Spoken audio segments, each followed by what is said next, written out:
Welcome to E360 TV, the live streaming and on-demand destination for influential voices and enlightened audiences. We offer trending, grassroots, and purpose-driven content across a diverse range of interests. E360 TV is more than just watching programs. We offer the ability to interact with live shows connecting audiences to real, authentic influencers and storytellers while streaming to millions of devices.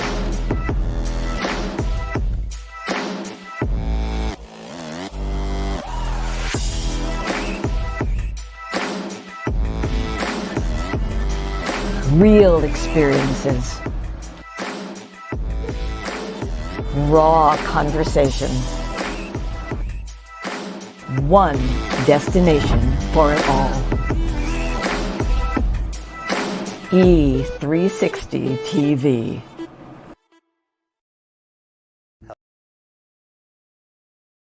Hello, hello, hello. I have a question for you. Have you ever felt completely lost?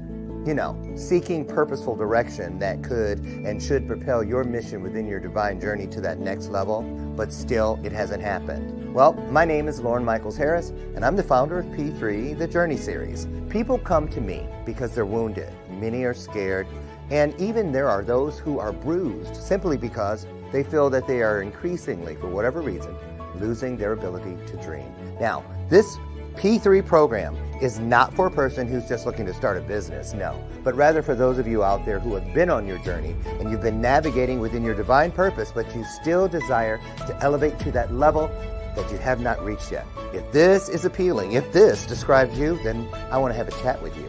I want to hear your story. So use the link below to get registered for your free seat at P3, the Journey Series. And let's get started, one story at a time. I'll see you inside. Click the link.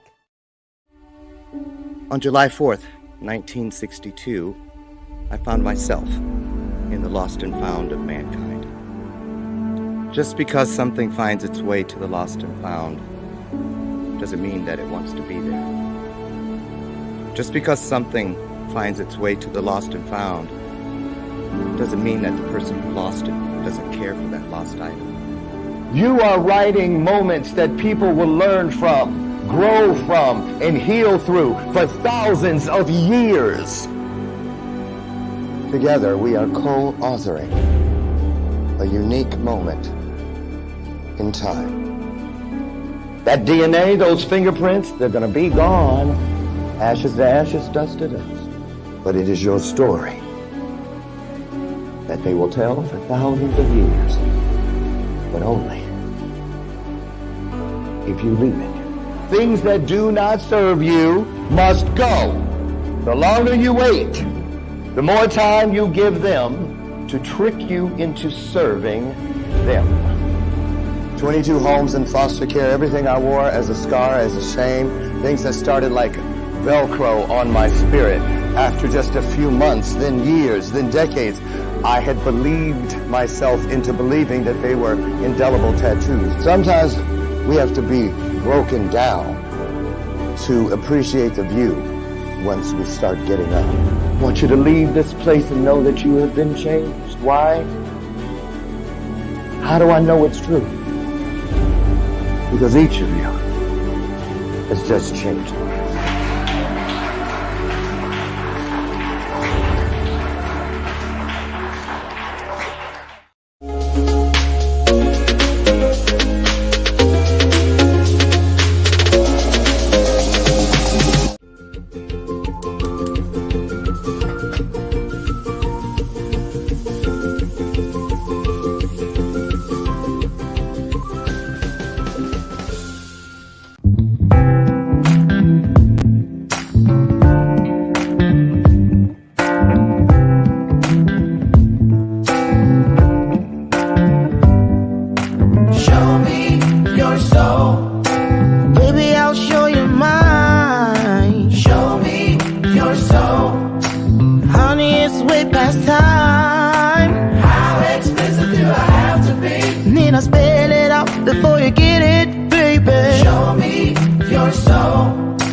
empathy. What's yours for the taking tonight? Good morning.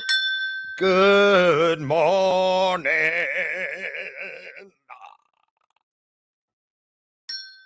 Good morning. Welcome to today's installment of Bathrobe Moments. Hey, hey, hey, it's the 5th day of December. 20 to go. How's your Christmas shopping coming along? I'm only bragging and bringing it up because I started mine officially last night. The outside go to the stores. A lot I get online, but I still like going out there and doing my thing. So I did a little of that yesterday or last evening. Mondays are production days for me, so no calls, no coaching sessions. I kind of get caught up on stuff, right? And that includes all the things inside, just the regular spokes of the wheels of life, if you know what I'm saying. That so anyway. I got that done. It wasn't too bad out there. People, you never know from year to year what the pulse out there is going to be. Some years they're just so damn rude. But this year people seem to be happy, and so I take that as a good sign. How about you? Welcome, welcome, welcome. Help me welcome my sidekick. She's here every day, has been for 8 years. Lucy McGillicuddy Ricardo's in the house. And so, of course, you just heard it, the bell of purpose. I'm going to tell you, that's not a gimmick. It's not just a prop. It's actually an opportunity, a reminder, if you will, that just like that bell has a ring to it, you guessed it, so does the truth. So while we're having these illuminated conversations up in here, I don't want us to get so busy that we miss some of those golden nuggets, those things that could very well change our lives or assist us in finding our highest selves. Can I get an amen? So good morning, beautiful people. There it is officially. And I'll start the amens. That means we're in agreement, right? Listen, you guys, let's get started. I'm so excited. It's the holiday season. So many things are going on. Now we've been talking about finance and wealth and stuff. We do all through the years, 50 weeks straight in and out. We talk about these things. And lately we've been talking about, next year and what we're going to do differently or what we're going to stretch and reach for. And a lot of you have again brought up the need to learn more, to do better, how to work those finances out, if you know what I mean. So today's guest, love the name, Matt Paradise, is here, and he's gonna talk to us. We're gonna focus primarily today well, on a few things, but one of the issues I really want to get into today with this expert, because he is actually, I have it written down. What is it? Certified Identity Theft Risk Management Specialist. Say that 10 times, right? One more time. Certified Identity Theft Risk Management Specialist. So now with the holidays and stuff, you're online, there's fraud, all these different things, identity theft, and we're going to get into it and find out if we can get some heads up on what we can do to avoid that ourselves. Can I get an amen? Okay. So without further ado, I'm just going to get him in here, Matt Paradise, because there's a lot to talk about. He's never been here. So put your hearts on the screen, won't you, please? It's our way of saying welcome, because here he comes, Matt Paradise.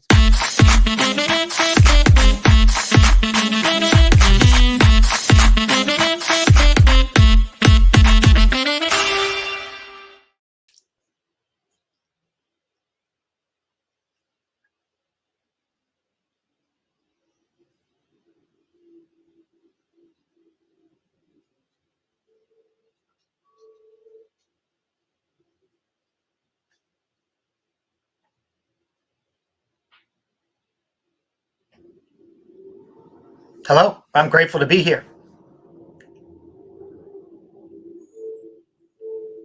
Okay, there we go. Matt. Hey, Matt, if I ever freeze, just take the show. Okay. Well, I'm grateful to be here. Thank you for the warm welcome. Technology is amazing when it works. Unfortunately, it doesn't always work, but I really am grateful to be here and excited to have just a great conversation. Same here. And just know this, when it freezes me, my audience is used to it. Okay. You keep going because they can still hear and see you. And I'm monitoring you on another device. So I'll be able to get back in. You know what I'm saying? When I can get back in. So I'll have to practice my freeze. Make sure that when I freeze, it looks good. Oh, I know. I'm doing a book, a tabletop book called Frozen. I've been ever since COVID began. I've been keeping screenshots of when people freeze on the screen. I capture. I've got some. Sounds hilarious. I'm telling you, I'm just trying to get that cover. I can't find my cover yet. I haven't found my cover. As soon as I It'll find my come. cover, I'm taking it to press. You bet. So listen, where are you in Boston? I think I saw someplace that you're in Boston. I am. Yep. Boston, Okay, Massachusetts, in I'm Metro West coming area. there. Are you? I'll be in Boston the 15th through the 19th. That's great. It's an amazing city. I know. I used to live in Jamaica Plain. Okay. Yeah, JP's has a lot of great spots. I love JP. Yeah. Yeah. I used to live right by Forest Hill Station, the Okay. Green Line. Yeah, I'm trying to remember. There used to be an amazing Jamaican spot. Um, I love food, all different kinds of food. But had a friend that lived walking distance to from Green Street, and we used to love eating at this spot. That was many years ago. Bringing back memories now. Uh-huh. So, Matt, were you born and raised in the Boston area, or did you transplant? I'm from Connecticut originally. Oh, close. Grew up most of my life in Woodstock, Connecticut, Northeast. The quiet corner is what they call it. Though I was born closer to Hartford area, just outside of between Boston and New York, that area, if Okay. anybody's not familiar with New England, but grew up in Woodstock. So it's ironic because it's a place where people go to get away from hustle bustle of the world. My parents wanted me to be sheltered ultimately from areas where I might be able to find trouble. But data statistics show that in the country, there's nothing else to do. There's farms, and more people, especially teens, are likely to get into drugs, alcohol, which I did. You did? Yeah, to the extreme. I overdosed when I was in high school. I moved out of my family's house when I was about 15. So bounced around. You Lived on the did? street. I did. Yeah, it was intense, insane. Really by grace that I survived it. Quite literally. I mean, when I say I overdosed, it was, in the nurse's office. I spare everybody the details, but needed to be rushed Yeah. by ambulance to the hospital and stayed in the ICU for some time. But really by grace. What was so it? many Can we stories. ask what Was you like a OD'd on? derivative of speed. So my heart basically was overloaded, ready to explode or Sort stop. of pills? Were they pills? Yes. Yeah. Okay. A lot of kids in high school do that. Yeah. They get them from their parents or their friends' parents or somebody's medicine cabinet in most cases. Yeah. So how long did that last, and what changed up? What made you what flipped the script, so to speak? So a variety of things. So it lasted for some time, about 3-4 years. I Wow. ended up after bouncing around the street, couch to couch, one of the places where I stayed, we sold drugs out of.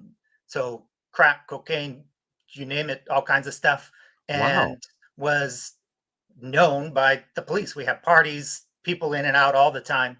The police took notice, raided several times, stopped people, when they came and left, warned them not to go near that house. And I knew it was Oh. just a matter of time before death or jail. I'd been arrested at different times,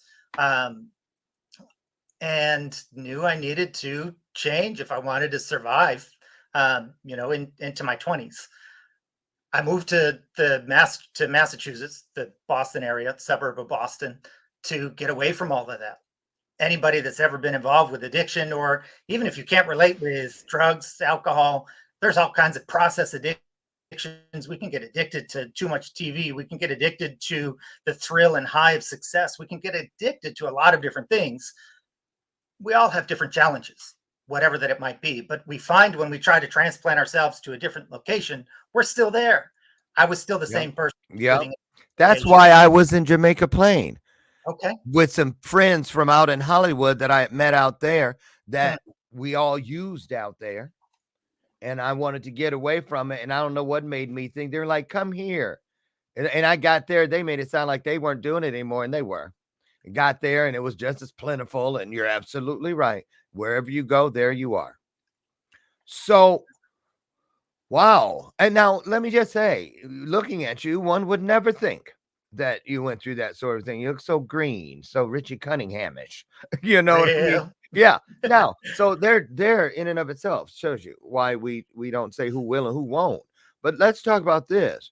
I'm amazed that you're into this kind of work you do. I read where you build whole WHOLE financial wealth. And I saw something about 100,000 satisfied customers. Yeah. And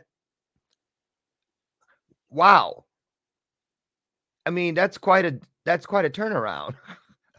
You know It what I'm is. saying? Because It is. credit and being responsible and all that kind of stuff, even for recovering Yeah. addicts and stuff, oftentimes it's a hard thing for them to get. Well, I shouldn't say them because I'm one. To get back to. I mean, it's possible. We're proof of that, but for a lot, it isn't the case, and just people in general. So, talk about. Did you have to clean up anything when you came out of that world in order to pave the way to do the work and have credibility in the field that you're in today? It's very shocking. I did. I mean, the biggest thing that I needed and continue to clean up, as you said, I mean, I'm in recovery the rest of my life.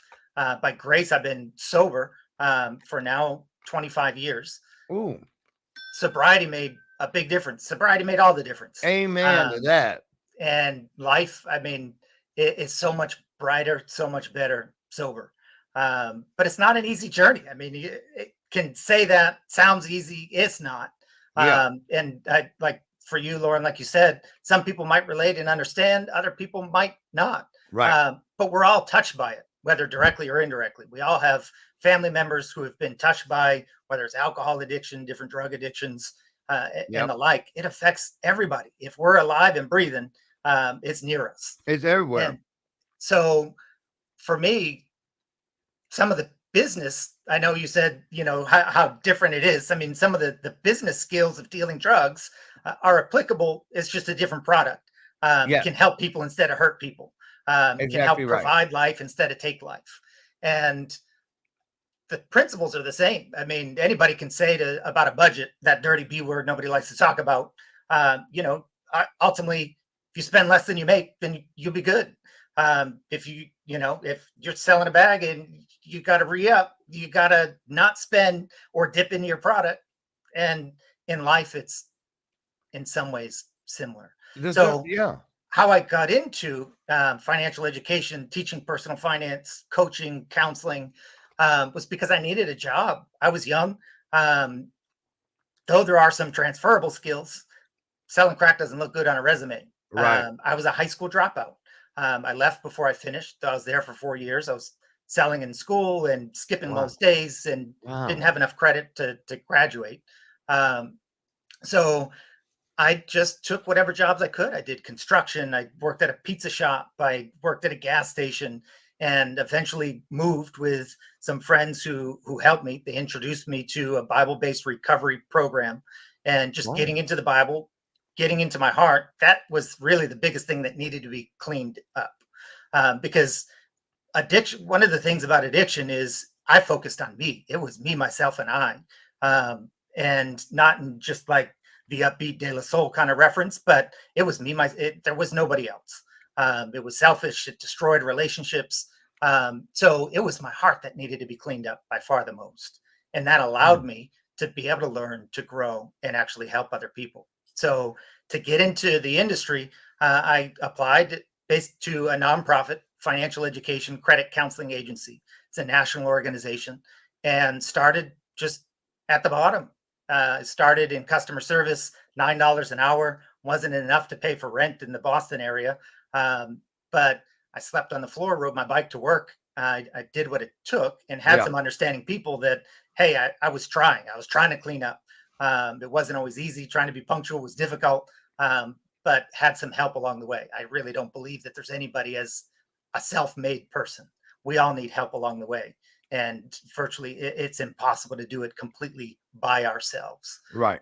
We need people by nature. I mean, that's the whole hierarchy of our human essence. We need people. So I was fortunate enough to have people who cared and helped me stay sober, helped me work towards building a career. So within that credit counseling agency, I went from customer service, eventually obtained my GED, took some college, Mm. became certified in a variety of different things around financial education. Mm. That was teaching, coaching, counseling, the identity theft. Those certifications, not just a piece of paper, but they also helped me to be trained so that I could help other people and add Yeah, value. And when we're able to have those additional skills that adds value, I was able to eventually get paid more than $9 an hour, work towards a livable wage, because $9 an hour is not a living wage. yeah. Um, so I grew with the organization. When I started, there were about 23 people. I was like the 23rd person. There's now about 130 people. I was through that organization able to grow, join different boards, be able to help in a lot of different ways, help impact legislation around financial education Wow. for K-12, which kindergarten through high school, work really from birth to grave, everywhere from senior centers to preschools, to really influence financial education in a broad way. And I'll qualify, financial education can mean a lot of different things to a lot of different people. So credit counseling as an industry helps people in credit card debt. Now we're approaching over $1 trillion in credit card debt in the United States as a country collectively. And it's a serious problem. Many It of us, sure is. and myself in my past included, have subsidized our lives with credit cards. And with interest rates being extremely high on credit cards, it's a difficult trap to get out of. It's So crazy. it is. And that's not even to mention the predatory products like payday loans and title loans and pawn shops and all of that I type of love that alternative term, credit. predatory products. They're predatory. They are. Intentionally go after people who don't know the difference or may not have the ability and the privilege to choose something different as a financial product or service and end up paying hundreds of percent APR. It's on an the loan. exploiting It is. thing. It's very just- exploitative. It really is. So here we are, Matt, 20 days officially away from Christmas. A lot of time in between now and Christmas morning for fraud specialists, thieves, identity thieves, all kinds of things, from our packages on our front porches to our wallets while we're shopping to online hacking and this, that, and the other, and all kinds of things. So before, let's see here. Let's take a look. I found a little clip that's like a week. I think it's a week old. I'm not sure, but it looked relevant still. Okay. Just to kind of crack the eggshell, if we will, on this topic. Sounds good. So, okay. About the holiday. Let's see. Where is it? Okay. How to spot identity theft scams during the holidays is this one. What is identity theft and why should people be concerned about that? Yeah, it's really, it's been top of mind for the last couple of years, but really during the pandemic and now through the holiday season, the scammers have really upped their game in trying to find new creative ways to get into our wallets, get into our personal lives, get into our personal information. And so you really have to take extra precautions to either catch it early or just to try to prevent it as best you can. So many people will see, oh, there's been a new data breach, or, you know, this major company was hacked, and they just kind of throw up their hands and say, well, there's nothing I can do about that. Well, you're right. There's not anything you can do about that, but there's so many other things you can do to protect yourself on a daily basis. Okay, so I think that people who think about identity theft or identity fraud understand that it's not good, but really, what are some of the bad things that can happen to you if you do fall victim to this? The scammers are after one of two things. They're either after your money or they're after your identity. If they're after your money, they're going to find ways of tricking you into thinking that you're logging into your bank account, you're logging into your credit card information, and they're going to be able to capture that data as you're entering it, your login, your password, your account information. So they're going to be either after your money or they're going to be after your identity. And in those cases, they're going to be, the big prize is your social security number. They're also going to try to capture your credit card information, your banking information. So anytime you're engaging with somebody online, or you're thinking you're making a purchase online, that's where you really have to be careful of when you're putting in your credit card information. If that web address doesn't change to HTTPS, it's not a secure site. You might as well be giving your credit card information out to 70 to 75,000 hackers that are preying the internet at that moment. Wow, that is incredible. Okay, so then how can a person actively avoid becoming a victim? Yeah, there's a number of things you can do, and it's just habits, forming habits. Personally, I go in and check my online banking, my online credit card every day. takes a couple minutes, but you can spot anything that may potentially be happening and stop it in its tracks. So get into that type of habit. Check your credit report 3 times a year. You can do it for free 3 times a year. There's 3 different credit reporting agencies. So do that as well. So that's how you can identify. So, Matt, Yes. what do you say about what we just watched? I think we can all take a collective sigh for a moment and collect ourselves. It's stressful. I suppose literally and figuratively. It is. Right? It's stressful because when we think about online shopping and trying to buy for loved ones, having our information stolen isn't always top of mind. Yeah. Right? But it's real. And the importance, and why I say, and you know, it might sound like I'm joking with that collective sigh and take a deep breath, is because when we start to get stressed and overwhelmed, we tend to make more mistakes. And when it comes to something like identity theft, when it comes to something like the fraud that was discussed in the video, or maybe we've seen in the news, all the data breaches and information, I'm sure it's not new to many of the listeners, if not all the listeners. The idea is a scary one. Right? Yeah. Prevention, as in the video, prevention was mentioned. We've all heard that you know, an ounce of prevention is worth a pound of cure. It's a whole lot easier to really be mindful about what we do than try to fix the mistake or the theft afterwards, because it's difficult. I mean, Yeah. to have an idea of the scope of the numbers, the Federal Trade Commission, the FTC, which, by the way, is a fantastic resource, ftc.gov, around identity theft and many others. They're a federal agency who specifically helps consumers. They're a consumer advocate. So they have a lot of education around identity theft. So if anybody needs to report it, they can report it to the FTC. But also, as far as other preventative tips, we could talk about identity theft and fraud all day and still have more to talk about. So for those who want to dig a little bit deeper, FTC is a great place to go and start. But their data for 2023, I had to take a moment and think about what year we were in. Right. But in the first 6 months of 2023, there were over 560,000 fraud cases, identity theft cases reported to the FTC. That's just the reported ones. So that doesn't include everybody whose identity is stolen and doesn't report it. Maybe they don't even know it.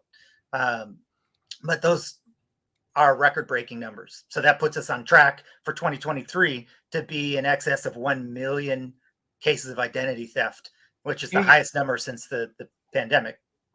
Can you give us a couple what comes to mind as some of the common scams in the holiday season that people fall for? Do you get phone calls? Do you get text messages? Are they hacking it? What's happening? That happens in a lot of different ways. So I would say it's not just one way. Identity thieves are creative. So what I would say is think of it broadly as opposed to get lost in the weeds. Sometimes I can get lost in the details of everything and end up losing sight of the big picture of just being calm, collected, and mindful about what I'm doing. So to put some specifics on it and answering your question directly. So I'll use my personal example from yesterday. I have a business account for my business. Matt Paradise Consulting LLC is my business that I'm able to provide financial education and author my book through and all of that. So I have a business debit card that's attached to my checking account.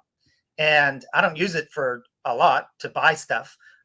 It's an account that, you know, proceeds, the royalties for my book, all of that are able to go into.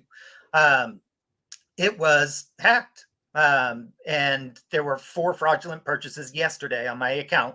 And the credit union, I belong to a credit union bank, whole nother conversation about choosing a banking accounts. But my credit union has a third-party servicer who actually monitors for fraudulent activity.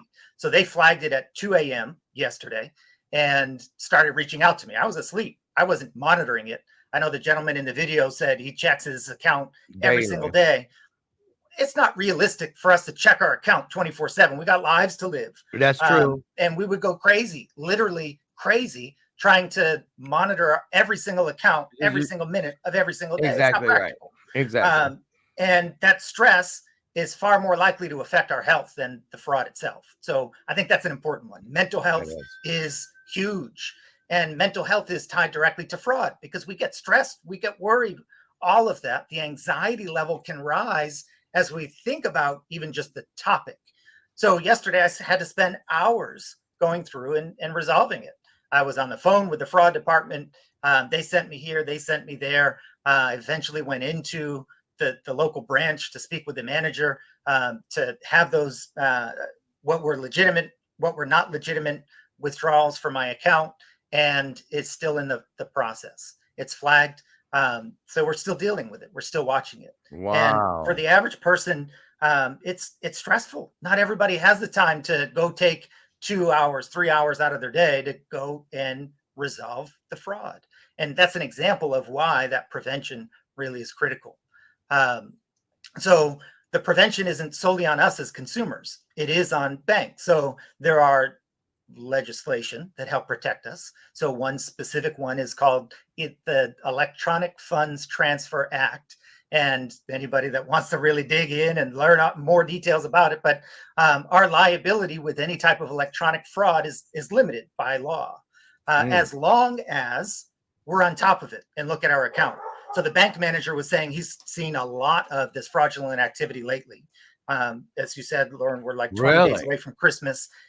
People are buying Cyber Monday, Black Friday, right past.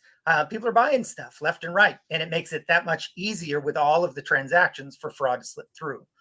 Right. So the difference is, if it does happen, is to be as proactive as possible, not just ignore the fraud alert that the bank or credit union might send us. If, for me, this is again my specific example, but to respond immediately, give them a call at the soonest possible point that you're able to.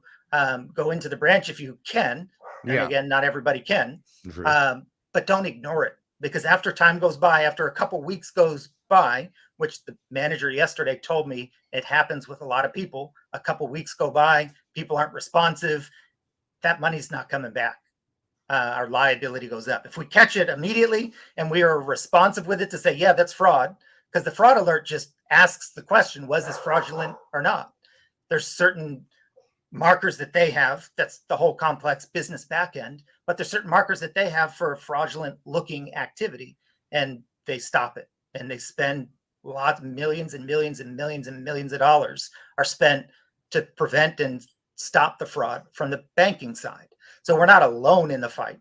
So I mentioned there's banking. There's also the legislation that helps to protect us. Okay. But another way for fraudulent activity, I know the gentleman in the video mentioned making sure in our web browser that it's a secure site. Oh, HTTPS. That S stands for secured. So going on the internet, if you've ever shopped on Amazon for anybody, or Walmart or Target, just to name a few of the larger online retailers, their site is secured. They have different paywalls. They have security protection, because finance is built on trust. If we can't trust their platform, then we're not going to shop on their platform. Right. However, because all of those three big platforms that I just mentioned all allow third-party retailers on there, there's a lot of fraud even with the products that are sold. So my wife needs a new cell phone, and I started shopping around, and I found an awesome price on Walmart for this phone, but it's a third-party retailer. I'm like, no, it's hundreds of dollars less than everybody else was selling it. Best Buy or Amazon or Samsung or Apple, everybody. So sometimes if it sounds way too good to be true, it probably is. Probably is. If they had any business sense, they would change their pricing, right? So there's a reason why it's significantly, again, in this case with the phone, it was less than half as much. So there's a lot of fraudulent products even that are sold on the third parties, right? So you can see I shop most on Amazon personally, but whether it's Walmart or Target, you can see who's actually selling that particular item that we're buying. And I'm mentioning online just because a lot of fraud happens there, but in the technology-driven world and time-deprived world that we have with so many things going on, a lot of people shop online. Of course. We don't all have time to run into the store to buy it. Right. It is. And it's flu season, and people are like, oh, COVID comes back in the winter and just, Yeah. all Yeah. kinds of stuff. So I want to get into your book, if we could. Sure. There it is across the screen. Tell us about this work and who's it for? Why did you create it? And all of that. Sure. Thank you for asking. Mhm. I appreciate it. This is something. This project is something near and dear to my heart. It was just published a few months ago, and so you mentioned earlier, Lauren, that I've had the privilege opportunity to help over 100,000 people, and I've learned from those people. And one of the best ways of learning, I do believe, is teaching in a lot of different ways and Mhm. encourage it to listeners, whether it's however big or whoever our audience is. Maybe our audience is at the kitchen table with whoever we live with, whether it's roommates, loved ones, children. Um, Teaching happens at home. That change happens at home. So we can start teaching immediately. And the profound experiences that we learn the most, even when doing that. So I've had the opportunity to learn from over 100,000 people. Okay. And always in the back of my mind, I've thought, wow, it'd be great to write a book. I'm sure there's listeners who have had the similar thought. Whatever that their passion is, whatever you've thought about really putting down on paper to put out into the world, whether it's a passion project, whether it's a business project, uh, hundreds of thousands, if not millions of people have the idea, I want to write a book, but either don't have the time or don't have the capacity or don't know how. So cancer provided me with the opportunity to write a book. In 2019, I was diagnosed with bile duct cancer and went through extreme. I coded on the table, so they were hovering over me with Oh, paddles. Just about died. They told my wife not to expect me to live through the night, oh my and goodness. by grace, I survived. Obviously, that night in 2019, July of 2019, and survived enough to go through radiation and transplant um, after chemo. So my liver was Wow. transplanted, which was curative. I'm cancer free now, and when I say Nice. I am sustained by grace 100%. I couldn't have changed it. The doctor said Boy. that I was going to die. They were preparing my wife for my imminent demise. And ultimately she had faith. She was on the phone, even in, her extreme sorrow and trauma alone of seeing me intubated and all of that. I needed 8 bags of blood for a transfusion. Oh, But we have faithful friends and prayer works. So yeah, I'll it just throw does. that out there. I'll just throw that out there. Yeah. So I couldn't get out and about. I couldn't get on the stages. It was also the midst of the pandemic. 2 years ago was when I was transplanted, and I literally didn't have the physical strength to get up and do much at all besides survive. Um, and then a whole lot of other details we don't have time for.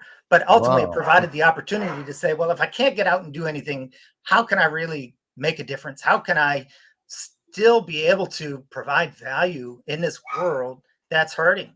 And one of the things that I was able to do was type at the keyboard. Some days I couldn't sit up, some days I was in a coma, but when it was possible, I just banged away at the keys to write this book, Financially Capable, a friendly guide to building whole health wealth. Yeah, let's talk about that. The friendly guide. Yeah. That kind of stood out. Too often we think about money and money management as this cold, evil world.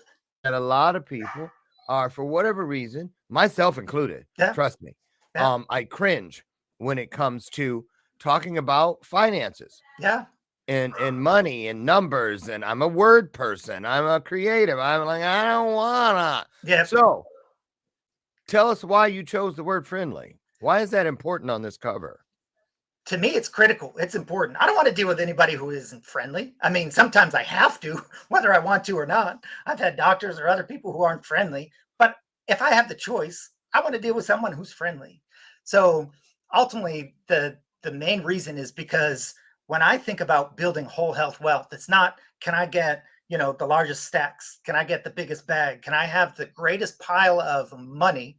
Because Yeah. at the end of my life, and those who have achieved financial success often find out that striving for the success and greed doesn't fill that hole of True. emptiness.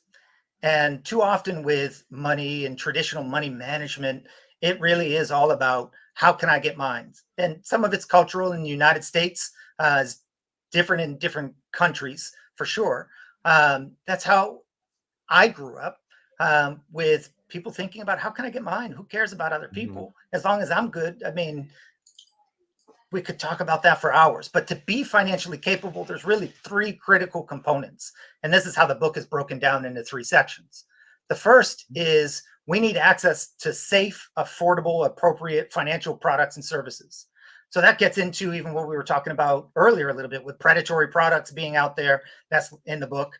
But also it gets into systemic racism. It gets into things that are really a big deal that block people from building wealth intentionally over decades or centuries.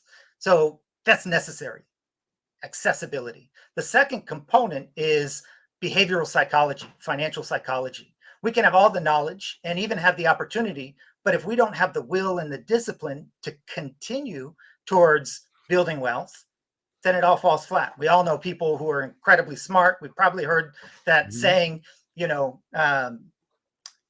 ultimately, you know, when we're smart, we can do all kinds of stuff. Well, no, we got to do something. Action makes all the difference. And we got to put what we know into action. And that's whether it's with building wealth or anything. The third section is what I call the nuts and bolts.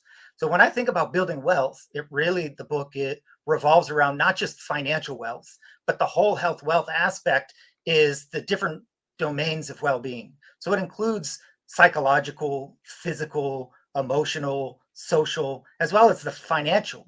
Because I found through cancer, we can have all the detailed financial planning in the world. Things happen beyond our control, and how we react makes all the difference. What is your definition of wealth? Because a lot of people have different definitions of wealth. I mean, and it can work against a person as far as being actionable because they don't think that you're talking to them. Sure. I'm barely making it. I don't have any extra. I don't have a lake house. You know, I mean, I didn't get a vacation last year, what on and on and on. And may think that this work is not for them because how can I build any wealth when I'm barely getting it done? Yeah. Talk about who this book is for, Matt. And that's so important. I appreciate that conversation, Lauren, because it's so true. So many struggle today to make the ends meet. The wealth gap is substantial. Yeah. We could talk about that for days. Right. It's substantial and people are feeling it. They're just trying to feed their family, put food on the table. And with inflation, the cost is going through the roof. Yeah. And it makes it difficult and challenging. So for me, wealth is not just money, but again, around those domains of well-being. I learned about poverty going to a trip to Honduras a few years ago and was introduced to poverty that I didn't know around Massachusetts. So in Massachusetts, I mentioned I've lived on the street. I know what it is to have a lot. I know what it is to have a little. I've gone by days without knowing where my next meal is going to, weeks without knowing, am I going to get enough to eat? And I know how hard that is, not just emotionally, physically, all of the above. And it all works together because when we're psychologically stressed because of the lack of wealth and whether or not we know we can feed ourselves or family, then it's depressive. Literally, I was clinically diagnosed with depression. I didn't want to live another day. I went to sleep hoping I wouldn't wake up another day.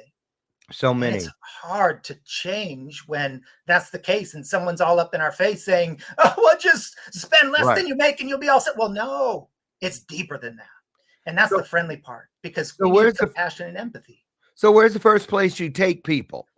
Part the curtain a little bit for us so we can peek in there. Yeah. I just got the book for Christmas because we got plenty of time to get that book ordered for ourselves or for someone that we care about.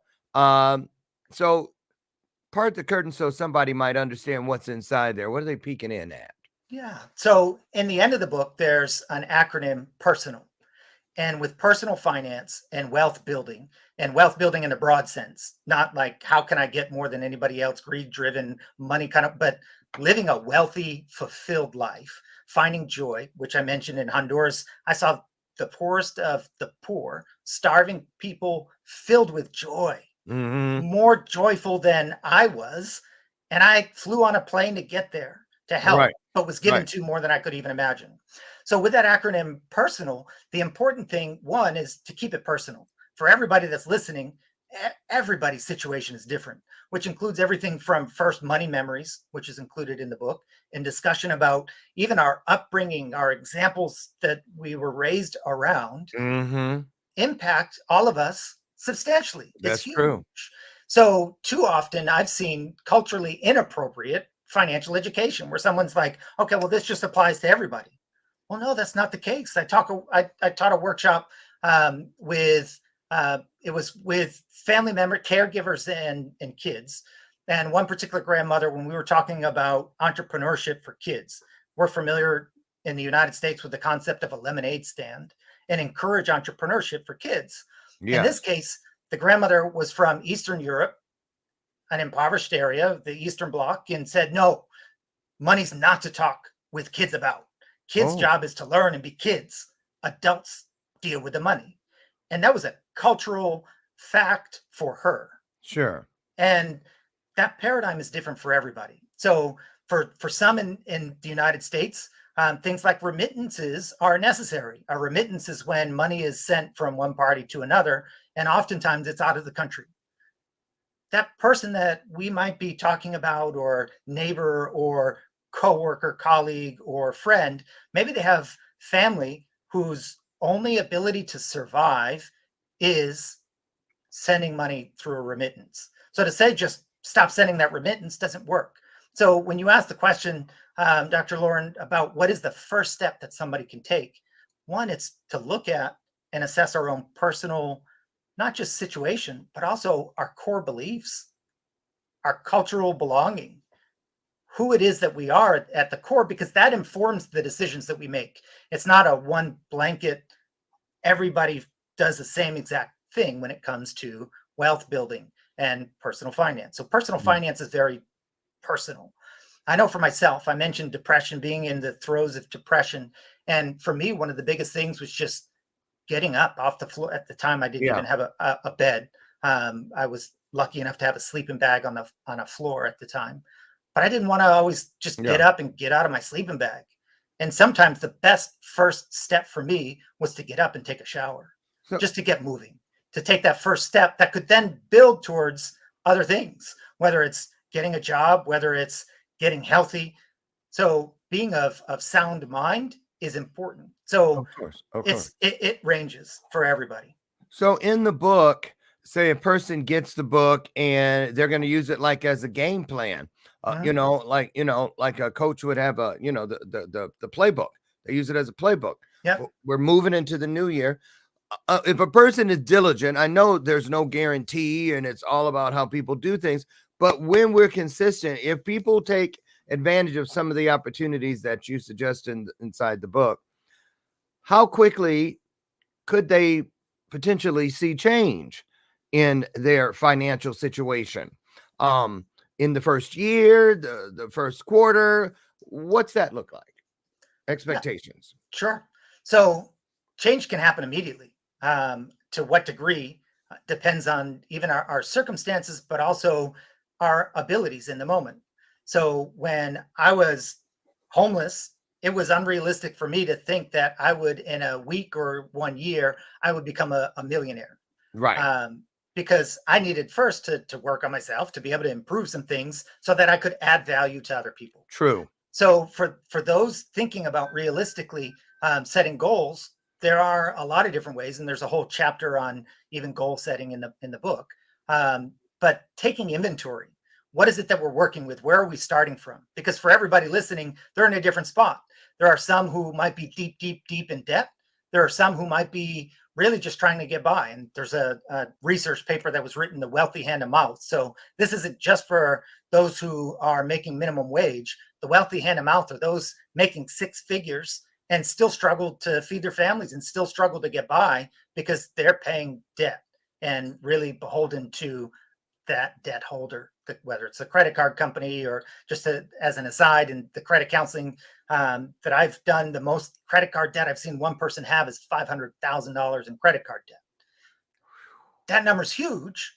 But for somebody else who had $500 in credit card debt, fixed income, and was only receiving disability, $500 felt insurmountable. So it's not the number, but it's really our circumstance, and taking inventory is an important first step to figure out, so who do I owe? What do I owe? What are my expenses? What do I have as income? And what are realistic ways I could increase that income if I need to, and reduce the expenses if I need to? There's a point in which expenses can only be reduced so far. Yeah. One of the best places that I learned personally how to manage money is at homeless shelters. There are amazing financial wizards, especially moms that I dealt with in domestic violence shelters, family shelters, and others. Financial wizards who could take a few dollars and stretch it to be able to feed their kids. Got that There's right. Yeah. others listening who might say, I only have $100 a week for groceries and I'm having a hard time spending it. It's not that one situation is right or wrong. It's different paradigms that those two different situations and the people in them are working with. So taking that inventory is important, because then it allows us to know where we're starting from, what we're working with, and start to really create a realistic plan to where we want to go. And where we want to go is different for everybody. Some people might say, I want that big house on the hill with a guest house. Other people might say, I just don't want to keep on bouncing from shelter to shelter with my kids. Again, it's not right or wrong with a goal and what we're working towards, but having a picture of the end in mind and reverse engineering it to know what it's going to take makes all the difference. Because my picture of wealth is different than yours, Dr. Lauren, and it's different for each of the listeners. So identifying where we want to go so that a realistic plan can be created from there. I agree. Now, if people go to your website, which is scrolling along the bottom right now, are they able to just redirect and purchase the books from there? Or do they need to go directly to? I saw Barnes and Noble. Congratulations. Yep. Thank you. So Barnes and Noble, Amazon, places where books are sold, people can find it. So if they type, whether it's my name, Financially Capable, on my website, the book, I don't sell it directly. So the links will redirect to one of those platforms of choice. How young would you say a person, what's the age parameters for this book? I mean, a high schooler, middle schooler, how, you know what I mean? Yeah, I would say high schooler on up. High school on up? Yeah, when I wrote the book, and you asked even at the beginning introducing the book, thank you. The book is a passion project. Rick Rubin, one of the famous producers, had a book recently and really thought about producing art and putting it into the world as a devotion to God. So for me writing this book, this is a devotion to God. I made it as best as I possibly could at the time, and I'll continue to learn and do better for other people. But those who can get information out of it and really understand it, I would say starts at high school on up. Okay. Do you have a podcast, anything like that people can catch? I don't. I'm here on your podcast and on TV show, and I'm grateful for the opportunity. I speak to different corporate groups. So I speak. Yeah, I saw that on the website. You do a lot of speaking. Yeah, you guys. So, for your business, your tribe, your community, your church, your nonprofit, whatever, get in and take a look at Matt Paradise and all things Paradise. And I think you will be pleased with what you find. Thank you so much. What would you, if you had any words of wisdom for people that want to make a difference financially in their lives in the year coming, just to get started, what would your number one nugget be as far as if you mean it, do this, and I guarantee you you're gonna see change? I would say the one thing is, if I were to have one thing, and it's difficult to distill it all into one thing. Yeah. Have hope. There's always hope for a better future. When we lack hope, and something that I knew in the throes of addiction, through cancer, and all of the things that I've been through personally, when I've lacked hope, I tend not to make the best decisions for my future. But when I have hope that tomorrow is going to come, that the sun is still going to rise, then I know that today I can make choices for tomorrow. Mm-hmm. Mm-hmm. So true, man. I can't wait for you to write the book about just your story, your journey. It's really amazing. It really is. I think you should think about doing that for sure. Thanks. I'm grateful the journey's not over yet. So Right. there's more to put out into all the that world. stuff, the addiction and then the transplant, and man, I mean, look at you now. I think it's incredible, and I think a lot of people are going to benefit from just knowing what you do and experiencing what you do. So thank you for that, and you're welcome back anytime. Thank you again. You guys get over and check out Matt, and we're going to run those banners again for you at the conclusion, and also drop them individually inside your comments section for easy access at the end of the broadcast, which unfortunately is now. Listen, I want you to get out there today and do whatever you have to do to find that one E and that one R that will take everything you already are. If you're great, you'll become greater. If you're nice, you'll be nicer. And if you're strong, trust me, you will be stronger. Find that today. It is called your highest self. I'll see you tomorrow morning right over there on the front porch, God willing, where together we'll have another illuminated conversation. It's all about easing suffering however we can in this world. Now get out of here and have a great day. And as always, I tell you, I love you. And there's not a damn thing you can do about it. I'll see you tomorrow, you guys. Thank you so much. Thank you, Matt. Great job. Thank you. Thank you. What an honor. Bye, everybody.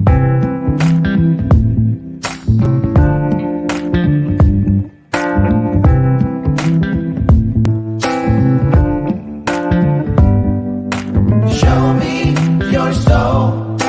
Baby, I'll show you mine. Show me your soul. Honey, it's way past time. How explicit do I have to be? Need I spell it out before you get it, baby? Show me your soul. And honey, I'll show you mine. I'll show you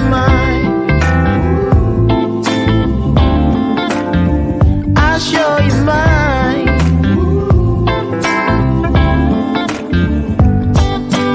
Oh, I'm standing right here holding up a sign.